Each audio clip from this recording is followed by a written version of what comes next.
Selamat datang di channel Alur Donghua. Sebelum menonton, silahkan subscribe, biar Mimin tambah semangat update-nya. Kilatan terang bersinar dari mata wanita muda itu dan dia dengan santai berkata, "Ini bukan tempat untuk berbicara. Ikuti aku." Dia kemudian berbalik dan perlahan terbang.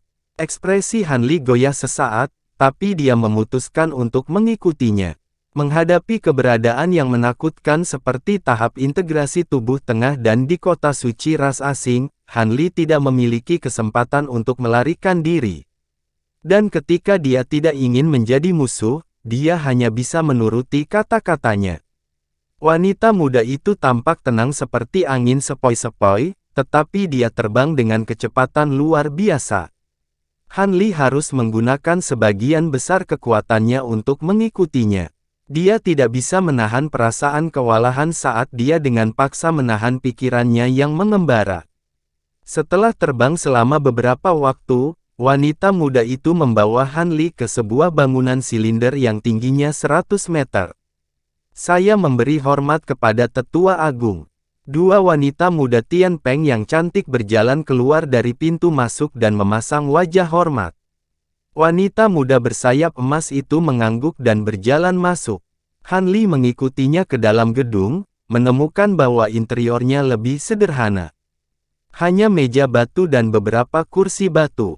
Wanita muda itu melambaikan tangannya dan kedua pelayan itu mundur. Kemudian, dia duduk dan dengan samar menggerakkan bibirnya, mengucapkan, "Duduklah. Saya punya pertanyaan untuk ditanyakan. Bagaimana saya bisa duduk di depan senior?"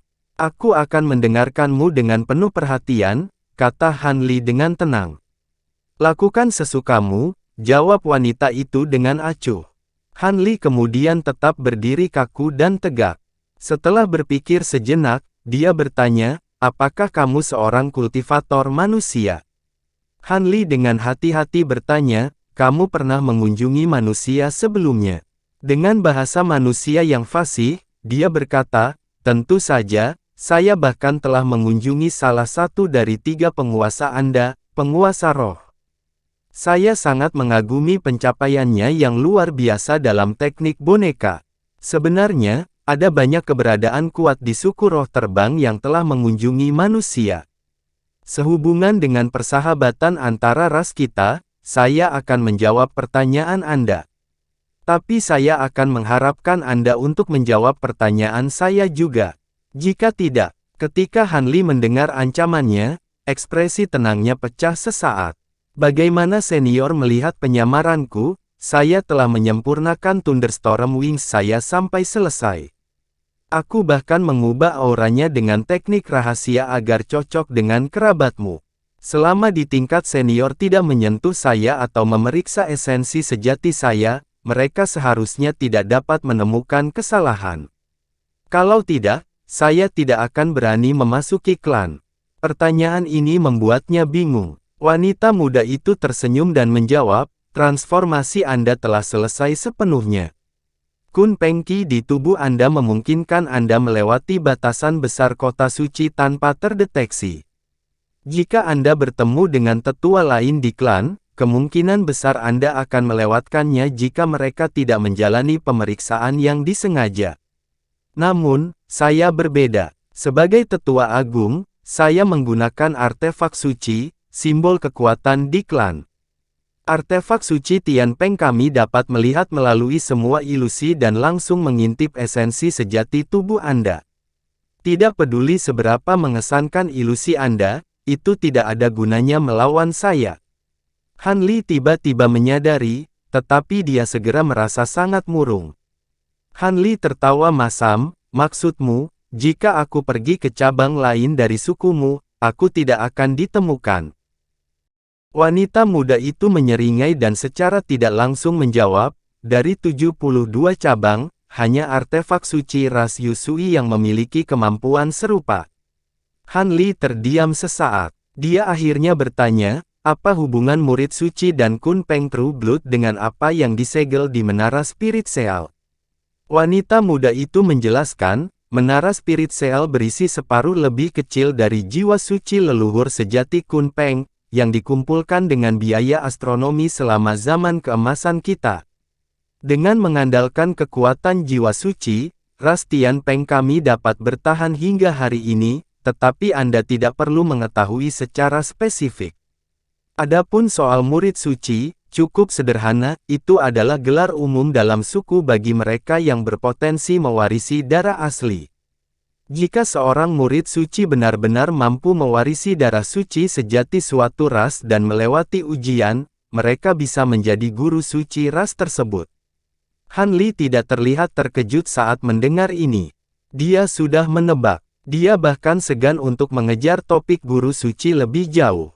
Wanita muda itu berkedip dan bertanya, "Sepertinya Anda tidak punya pertanyaan lain untuk saya, jadi giliran saya. Sayap di punggungmu seharusnya sudah disempurnakan oleh sesuatu dari Kun Peng. Itu menyebabkan roh suci berjuang bebas dari menara spiritual. Ini adalah sesuatu yang jarang terjadi sejak pembuatan menara." Han Li mengerutkan kening dan dengan jujur menjawab, "Itu tidak banyak. Saya hanya memurnikan sisa-sisa bulu Kun Peng." Wanita muda itu dengan ragu berkata, "Bulu Kun Peng? Itu tidak mungkin. Bahkan jika itu adalah bulu Kun Peng yang lengkap, itu seharusnya tidak memprovokasi roh suci sedemikian rupa. Aku sendiri tidak yakin tentang ini." Han Li menggelengkan kepalanya, juga bingung dengan masalah itu. Setelah bergumam dia berkata, "Serahkan harta bersayap itu kepadaku untuk diperiksa." Hati Han Li tenggelam, tetapi ketika dia bertemu dengan matanya yang seperti permata yang cerah, dia hanya ragu sesaat sebelum mengguncang bahunya. Dalam kilatan cahaya putih, sayapnya menghilang, muncul kembali dalam ukuran mini di tangannya. Han Li mengangkat tangannya dan memberikan sayap kristal kecil padanya. Keterus-terangan Han Li yang tak terduga telah mengejutkan tetua agung itu. Dia menatap wajah tenang Han Li untuk waktu yang lama dan akhirnya mengambil sayap sambil tersenyum. Meskipun tidak ada yang aneh muncul di wajahnya, dia hanya bisa tertawa masam di benaknya. Jika dia tidak menghadapi eksistensi tingkat mid-body integration, dia akan menyempurnakan sayap ke dalam pikirannya. Bahkan jika dia ditahan secara paksa, kemungkinan besar dia masih bisa menggunakan kemampuan spasial sayap dan langsung memanggil mereka kembali. Kalau tidak, dia pasti tidak akan menyerahkannya. Wanita muda itu memegang sayap badai di tangan dan memeriksanya dengan cermat untuk sesaat. Ekspresi penasaran segera muncul di wajahnya.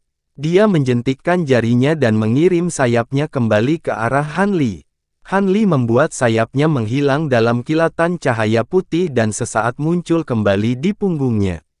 Wanita muda itu tampak acuh saat melihatnya dan perlahan bertanya, "Sebenarnya, sayapnya tidak hanya memiliki bulu leluhur sejati Kun Peng, tetapi juga memiliki ciri dari Phoenix Surgawi. Saya memiliki pemahaman kasar tentang bagaimana ini terjadi, tetapi saya ingin mendengar bagaimana Anda memperoleh bulu Kun Peng." Han Li terkejut ketika mendengar ini, tetapi dia tidak menyembunyikan apapun dan menggambarkan pertempuran yang dia saksikan antara Kun Peng dan Rahu di batas wilayah. Ketika wanita muda itu selesai mendengarkan, dia tampak termenung. Sesaat kemudian, dia memeriksa Han Li sekali lagi dan berkata, "Saudara Han, apakah Anda tertarik untuk memasuki ras Tian Peng kami dan menjadi murid suci kami?" Han Li tercengang. Han Li berkedip dan bertanya, "Apakah saya mendengar dengan benar? Apakah senior ingin saya bergabung dengan ras Anda?" "Itu benar. Saya punya rencana dalam pikiran, tetapi masalahnya sangat penting. Saya perlu mendiskusikan masalah ini dengan para tetua lainnya."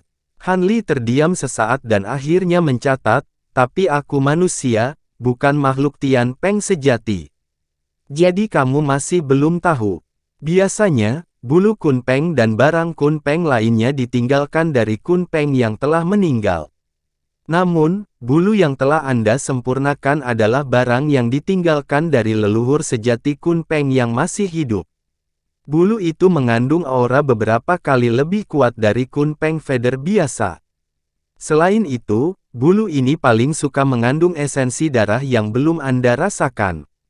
Karena ras Tian Peng kami adalah keturunan leluhur sejati Kun Peng dan Anda telah memurnikan item Kun Peng, Anda mungkin telah memurnikan darah Kun Peng ke dalam tubuh Anda juga. Tidak salah menganggapmu kerabat kami. Kata-katanya membuat Han Li kehilangan yang lebih besar. Sesaat kemudian, Han Li terbangun dari terkejutnya dan dia menatap wanita muda itu dengan mata menyipit. Dia tertawa dan berkata, "Saya mendengar bahwa guru suci ras Tian Peng Anda saat ini telah binasa, dan sekarang tidak ada seorang pun di ras Anda yang dapat mewarisi darah sejati Kun Peng. Dikatakan juga bahwa suku roh terbang kemungkinan akan menghapus ras Anda dari 72 cabang. Mungkinkah ini benar? Bagaimana kamu tahu tentang itu?" Wajah wanita muda itu sedikit berubah dan gambar seekor burung emas muncul di belakangnya. Hantu itu hanya membuka sayapnya, tetapi Han Li merasakan tekanan besar di bahunya, dan dia segera mendengar tulangnya mulai retak. Dengan bunyi gedebuk, kaki Han Li merosot setengah kaki di lantai batu.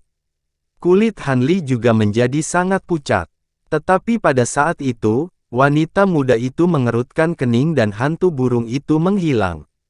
Dalam sekejap mata, wanita muda itu memulihkan ketenangannya dan berkata, "Saya tidak tahu bagaimana Anda mengetahui informasi ini, tetapi saya harap Anda merahasiakannya untuk saat ini. Saya tidak ingin kota suci jatuh ke dalam kekacauan. Juga, ada kesalahan dalam kata-kata Anda. Kami memang memiliki 2 murid suci yang dapat mewarisi darah leluhur sejati yang telah kami sembunyikan. Namun, kultivasi mereka masih terlalu rendah untuk berhasil dalam uji coba yang dilakukan oleh berbagai ras. Itu sebabnya saya mengundang Anda untuk bergabung dengan klan kami." Setelah mengalihkan pandangannya, sebuah pikiran dengan cepat terlintas di benaknya dan dia tersenyum. "Penatua Agung berarti aku akan berdiri di tempat 2 murid suci sebagai pelindung mereka." Wanita muda itu dengan tenang berkata, "Benar. Meskipun Anda memiliki kualifikasi untuk bergabung dengan ras Tian Peng kami, bagaimanapun juga Anda adalah manusia. Bahkan jika Anda melewati cobaan, tidak mungkin bagi Anda untuk menjadi guru suci ras kami. Namun, rekan Taois Han dapat memberikan dukungan kepada 2 murid suci lainnya sebagai sesama murid suci dan membantu mereka melewati ujian. Jika Anda setuju, saya tidak akan memperlakukan Anda dengan tidak adil. Anda tidak hanya dapat memadukan sedikit Kun Peng True Blood ke dalam diri Anda, tetapi kami juga akan berterima kasih dengan cara lain. Keberuntungan seperti itu akan menyebabkan orang biasa bersuka cita dan langsung setuju, tetapi Han Li hanya berkedip dan tidak segera menjawab. Wanita muda itu tidak mendesaknya dan tetap duduk sambil menatapnya. Dalam beberapa waktu, Han Li akhirnya berkata, "Untuk menjadi murid suci, senior akan meminta orang luar seperti saya memasuki ras Anda. Sidang pasti sangat berbahaya. Bisakah Anda memberi saya penjelasan terlebih dahulu?" Memang benar persidangan itu cukup berbahaya.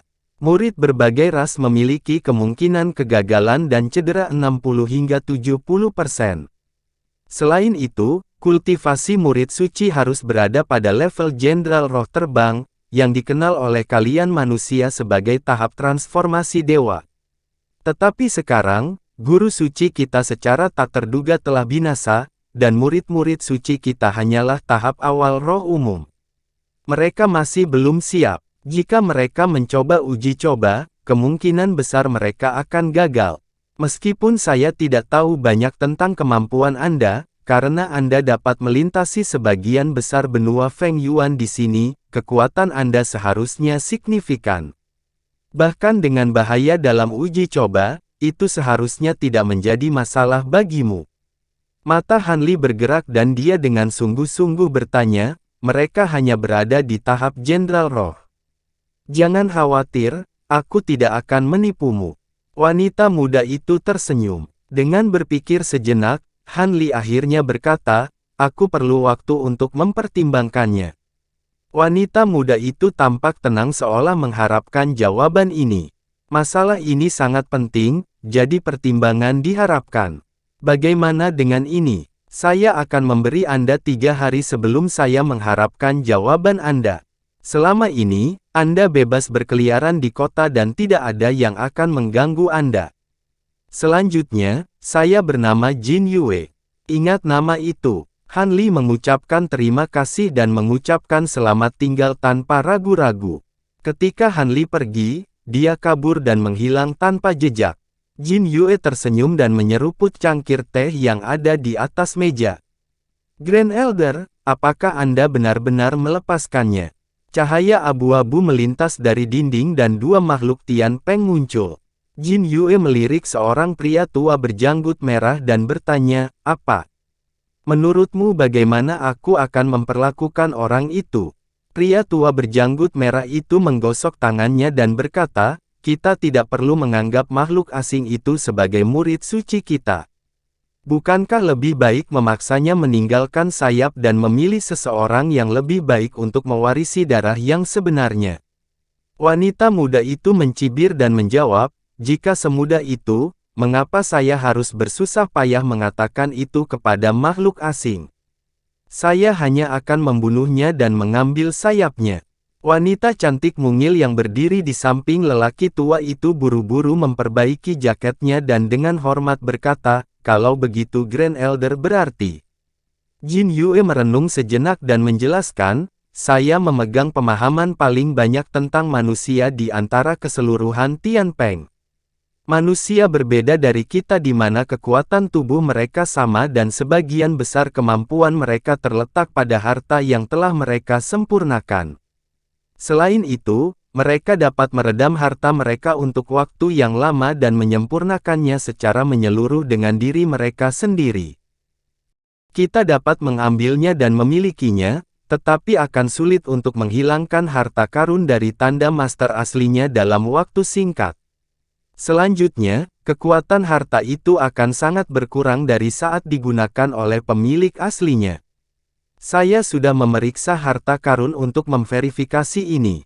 Dengan informasi yang saya miliki dan pencobaan dari murid suci yang akan segera terjadi, kami tidak punya waktu untuk merebut hartanya dan memberikannya kepada kerabat kami.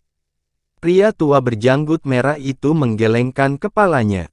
Jadi seperti itu. Namun meski begitu, haruskah kita menyerahkan darah leluhur sejati kepada orang luar ini?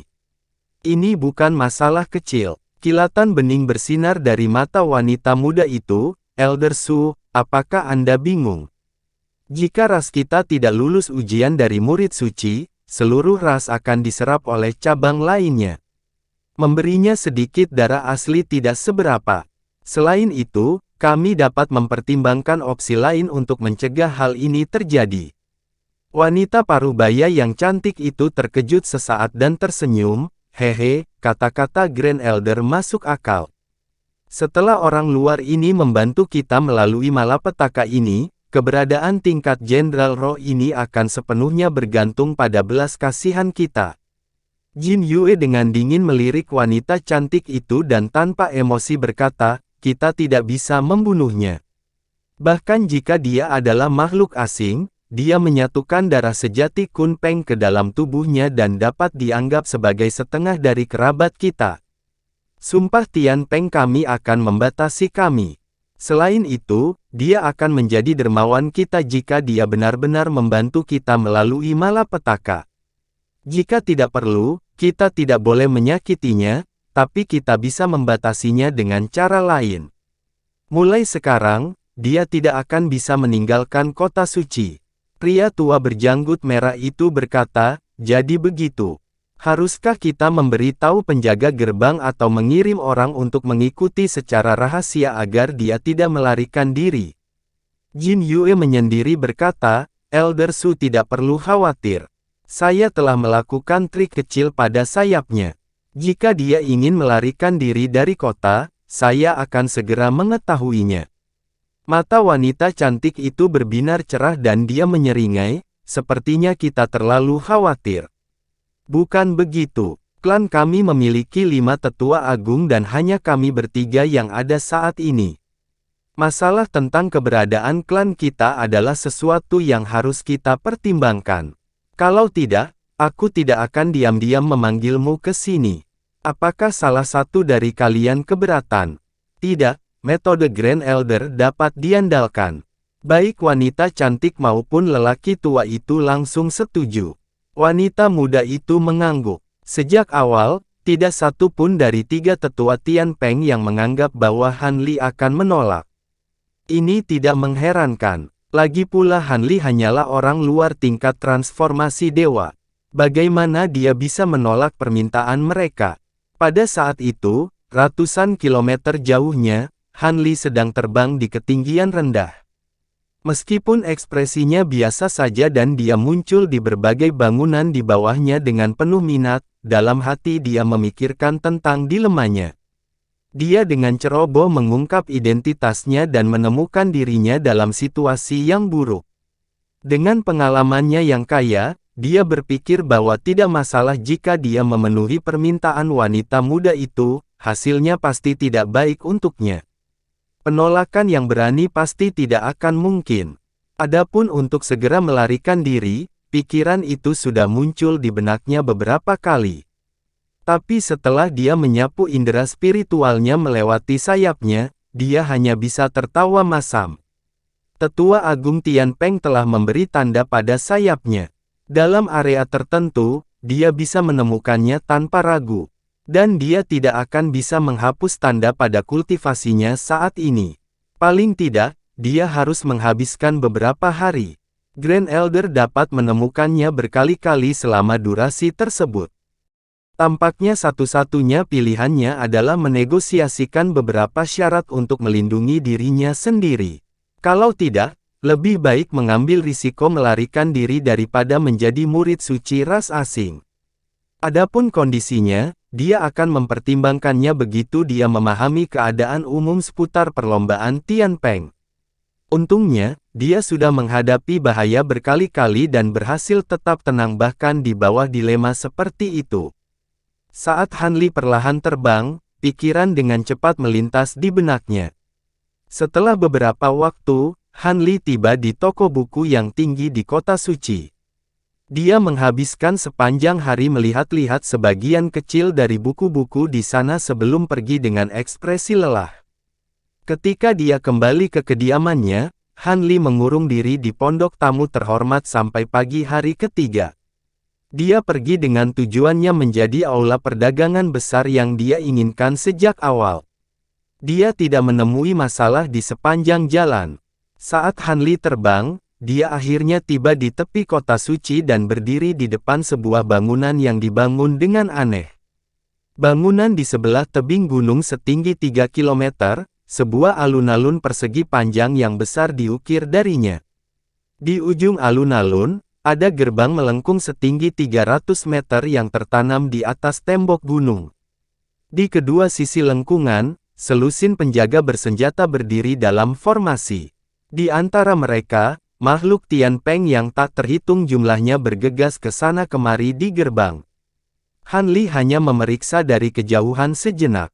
Kemudian, sayapnya bergerak dan dia terbang dalam bola cahaya biru. Seorang penjaga di depan gerbang memperhatikan Han Li. Ekspresinya sedikit berubah sebelum dia memberi hormat yang dalam pada Han Li. Han Li mengangguk padanya dan berjalan melewatinya. Dia berjalan melewatinya dan melihat ruang di depannya menyala terang. Sekilas, dia melihat lorong panjang yang sepertinya tidak ada habisnya. Ada juga garis-garis ke gedung-gedung tinggi yang tampak seperti tembok. Di bawah pemeriksaan lebih dekat, aula tampaknya memiliki lebih dari 10 toko dengan masing-masing lantai setinggi 100 meter. Dan setiap lebarnya 300 meter, akan ada pintu masuk aula setinggi 30 meter. Makhluk Tian Peng yang tak terhitung jumlahnya terbang bolak-balik, naik dan turun. Tampaknya disinilah ras Tian Peng berdagang.